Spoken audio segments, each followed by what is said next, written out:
नमस्कार मित्रों, आज के व्याख्यान प्रेमचंद युगीन उपन्यास भाग 2 में आपका स्वागत, वंदन, अभिनंदन। उपन्यास आधुनिक युग की देन है। अस धातु में नी उपसर्ग के योग से न्यास शब्द की उत्पत्ति हुई। न्यास का अर्थ है धरोहर। उप और न्यास से मिलकर उपन्यास शब्द बना, जिसका अर्थ है समीप उपस्थित करना। उपन्यासकार जीवन जगत से घटनाओं को देखकर मानव जीवन का चरित्र उपस्थित करता है। इस संदर्भ में बाबू गुलाब राय की उक्ति है, उपन्यास जीवन का चित्र है, प्रतिबिंब नहीं। जीवन का प्रतिबिंब कभी पूरा नहीं हो सकता है। मानव जीवन इतना पेचीदा है कि उसका प्रतिबिंब सामने रखना प्राय असंभव है। वो आगे कहते हैं, उपन्यासकार जीवन के निकट से निकट आता है, किंतु उसे भी जीवन में बहुत कुछ छोड़ना पड़ता है। किंतु जहाँ वह छोड़ता है, वहाँ अपनी ओर से जोड़ता भी है। कहने का तात्पर्य ये है कि मानव जीवन में इतने पक्ष हैं, सुख दुख की परिस्थितियां हैं, पल पल जीवन परिवर्तित होता है। अतः इस सब को पूर्ण रूप से समेटना किसी भी उपन्यासकार के लिए संभव नहीं है। उसे चरित्र के जीवन में से कुछ घटनाओं को छोड़ना पड़ सकता है, और वहीं यदि वो पूरे के पूरे तथ्यों को अपने उपन्यास में लिपिबद्ध करता है, तो उपन्यास अपनी रोचकता को खो देगा। वो केवल एक इतिहास ग्रंथ बनकर रह जाएगा। इसलिए उपन्यासकार अपनी कल्पना के माध्यम से, अपने विवेक के माध्यम से उस कथानक में कुछ जोड़ता भी है। हिंदी उपन्यास का विकास क्रम यदि हम देखें तो भारतेंदु युग, द्विवेदी युग 1900 से 1918, प्रेमचंद युग 1919 से लेकर 1936 तक की कालावधि और प्रेमचंदोत्तर युग 1937 से लेकर अब तक माना गया है। प्रेमचंद युग में प्रेमचंद का उपन्यास के क्षेत्र में बहुमूल्य योगदान रहा, और इसीलिए इस संपूर्ण युग को प्रेमचंद युग संज्ञा प्राप्त हुई। यह उपन्यास रचना की दृष्टि से एक समृद्ध काल रहा। विषय और रूप दोनों ही दृष्टियों से पूर्वगत उपन्यासों की तुलना में यहाँ विविधता दिखाई देती है। इस समय के उपन्यास एक व्यवस्थित ढांचे में हैं, सुगठित हैं और प्रौढ़ हैं। सामाजिक, राजनीतिक, ऐतिहासिक और मनोवैज्ञानिक उपन्यासों का सृजन इस समय के उपन्यासकारों ने किया। प्रेमचंद हिंदी उपन्यास को अपना बहुमूल्य योगदान देते हैं।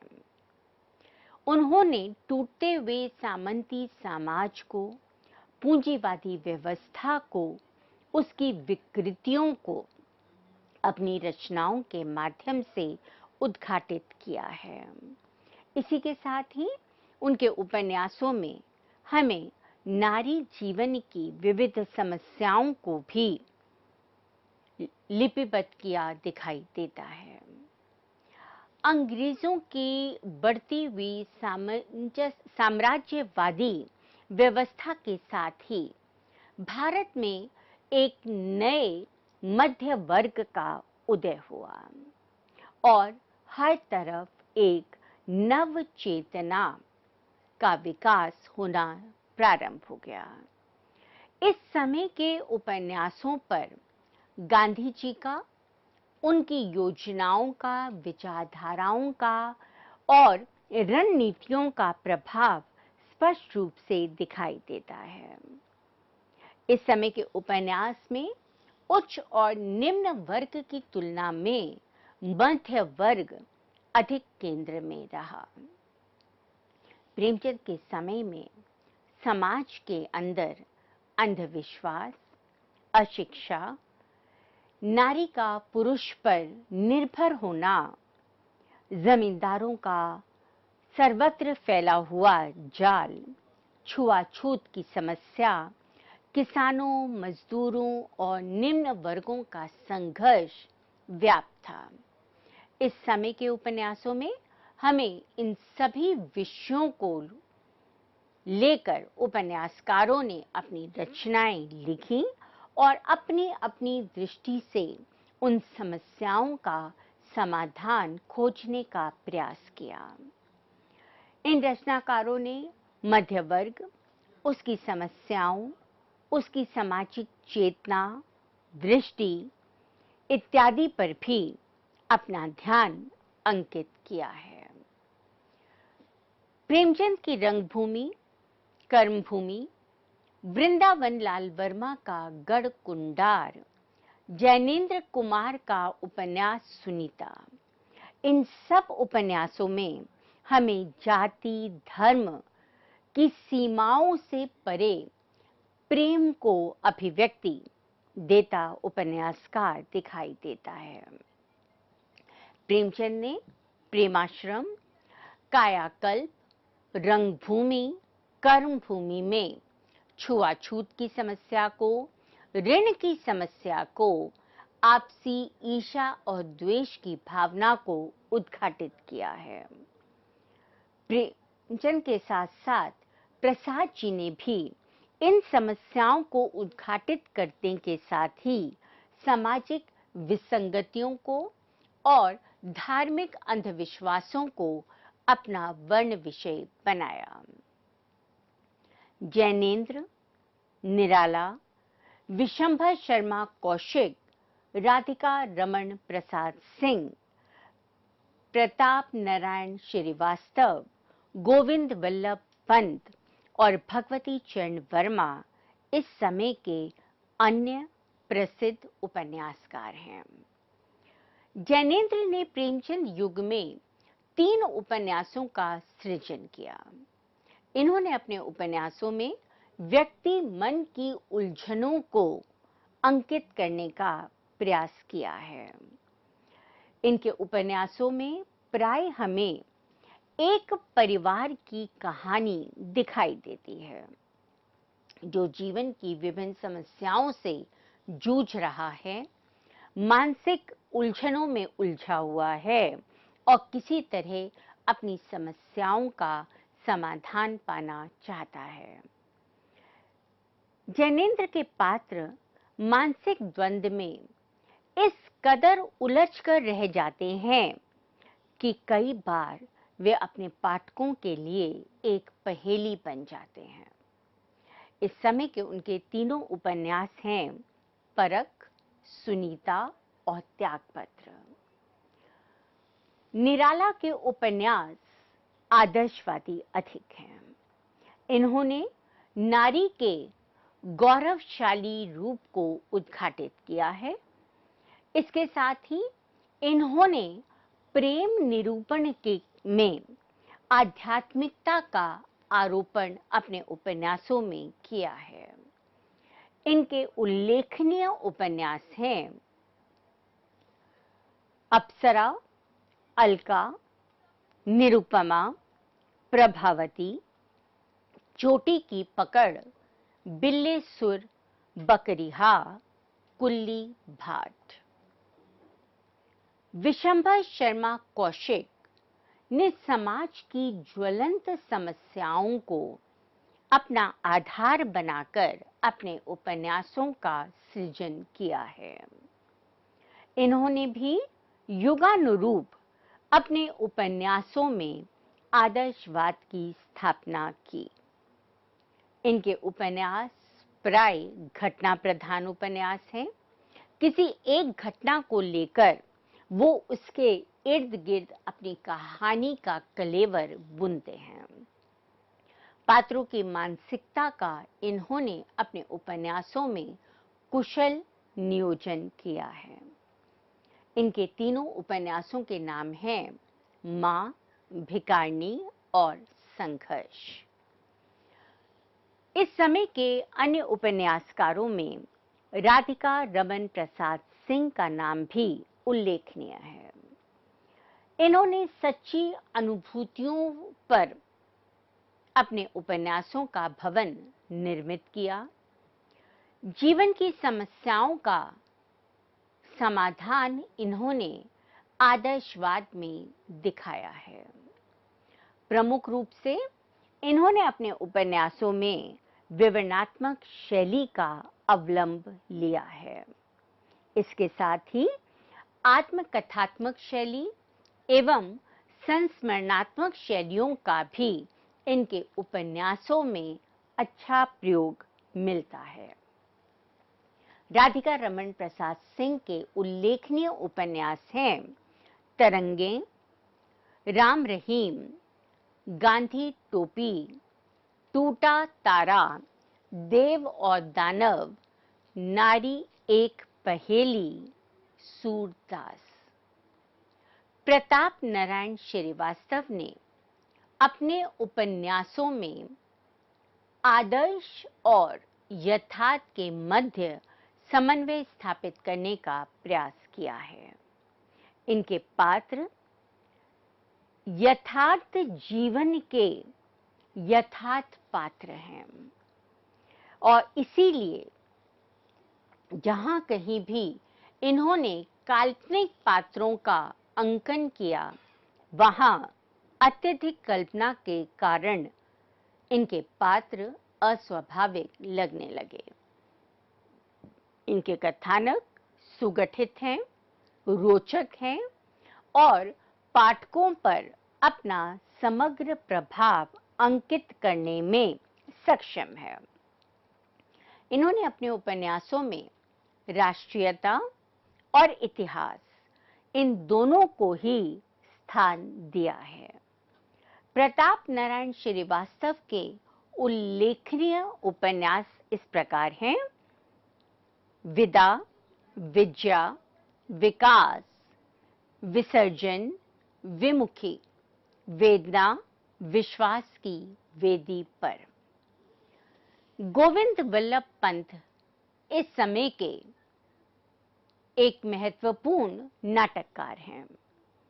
इन्होंने नाटक लिखने के साथ साथ ऐतिहासिक और सामाजिक उपन्यासों का सृजन किया।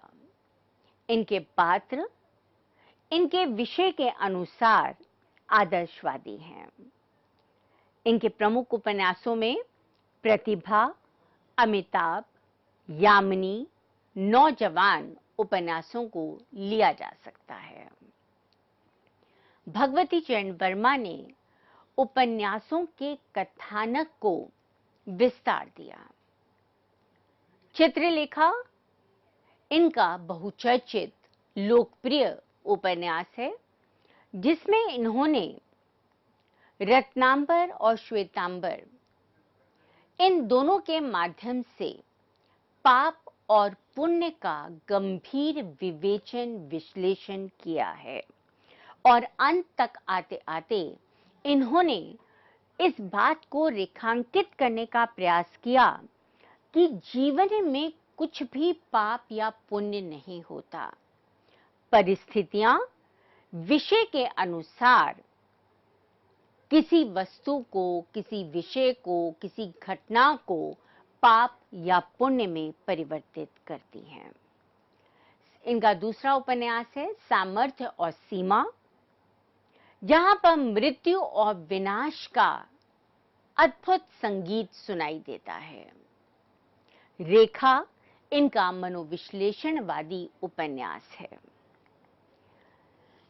भूले बिसरे चित्र नायक विहीन उपन्यास है, जिसमें उपन्यासकार ने मध्यम वर्गीय परिवार की 4 पीढ़ियों के संघर्ष की कथा को समेटा है। टेढ़े मेढ़े रास्ते विशुद्ध राजनीतिक उपन्यास है, तो अपने खिलौने उपन्यास हास्य व्यंग्यपूर्ण है। सीधी सच्ची बातें उपन्यास में भारत की राजनैतिक, सामाजिक, आर्थिक परिस्थितियों का लेखा जोखा प्रस्तुत किया गया है। इस प्रकार से हम देखते हैं कि भगवती चरण वर्मा ने विविध वर्णिल विषयों को लेकर अपने उपन्यासों का सृजन किया है। इनके उपन्यासों की नायिकाएं प्राय कुलीन, विनम्र, संस्कारवान और चरित्रवान हैं। जिस नारी विमर्श की बात आज हम करते हैं, उस दृष्टि से अगर हम देखें तो भगवती चरण वर्मा ने अपनी नायिकाओं को स्वतंत्र और अपनी अस्मिता के लिए आवाज उठाते बहुत पहले लिपिबद्ध कर दिया था। भूले बिसरे चित्र की विद्या हो या टेढ़े मेढ़े रास्ते की वीणा, इसी प्रकार की नायिकाएं हैं। भगवती चरण वर्मा के अन्य उपन्यास जो बहुचर्चित हैं, चित्रलेखा, भूले बिसरे चित्र, टेढ़े मेढ़े रास्ते, सामर्थ्य और सीमा, सभई नचावत राम गोसाई, 3 वर्ष, पतन, अपने खिलौने, वह फिर नहीं आई, थके पांव, रेखा, प्रश्न और मरीचिका, सीधी सच्ची बातें, युवराज, चुंडा, धुप्पल, चाणक्य, क्या निराश हुआ जाए। इस प्रकार से उन्होंने अपने बहुरंगी उपन्यासों से उपन्यास साहित्य को समृद्ध किया है। इस समय के अगर हम अन्य उपन्यासकारों में देखें तो उषा देवी मित्रा, राहुल सांकृत्यायन, गौरी शंकर शुक्ला, रमाकांत त्रिपाठी का नाम भी समादर से लिया जा सकता है।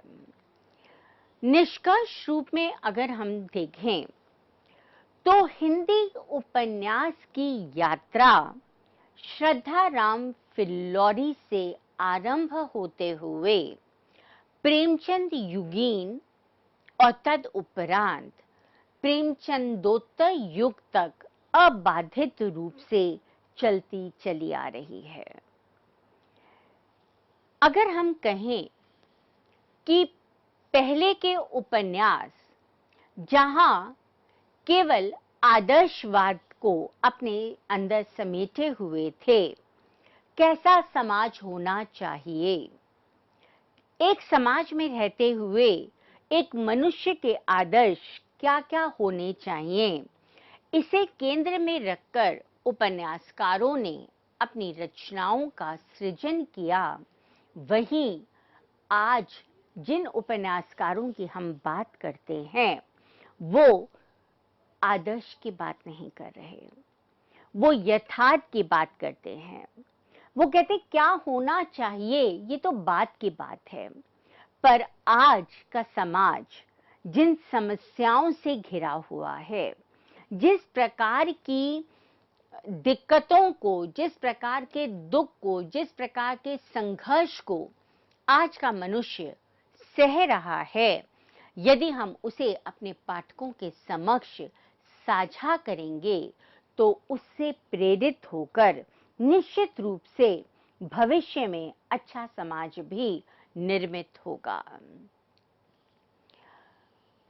प्रेमचंद युग को हम हिंदी उपन्यास का स्थापना काल भी कह सकते हैं, क्योंकि इस समय तक आते आते उपन्यास अपने बालकाल से आगे बढ़ चुका था, उसने चलना शुरू कर दिया था। उपन्यासकारों ने अपनी अपनी दृष्टियों से सामाजिक उपन्यास, राजनीतिक उपन्यास, धार्मिक उपन्यास, मनोवैज्ञानिक उपन्यासों का सृजन किया। और इस प्रकार से हम देखते हैं कि इस समय उपन्यास के क्षेत्र में विविधता हमें दिखाई दी। अपने अगले वक्तव्य में हम प्रेमचंद के बारे में बात करेंगे कि प्रेमचंद ने किस प्रकार के उपन्यास लिखे जो उनके पहले लिखे हुए उपन्यासकारों के उपन्यासों से भिन्न थे, और किस प्रकार से उनके उपन्यासों से प्रेरणा लेकर प्रेमचंदोत्तर उपन्यासकारों ने अपने उपन्यासों का सृजन किया। वो कौन सी दृष्टि थी, वो कौन से तथ्य थे जिनके कारण एक संपूर्ण युग को प्रेमचंद युग कहा गया। उनके उपन्यासों में वो क्या वैशिष्ट्य था जिसके कारण उस संपूर्ण युग को और उस संपूर्ण साहित्यिक विधा को प्रेमचंद युगीन साहित्य या प्रेमचंद युगीन उपन्यास कहा गया। तब अपने अगले वक्तव्य के लिए हम इसी विषय पर बात करेंगे। तब तक के लिए धन्यवाद।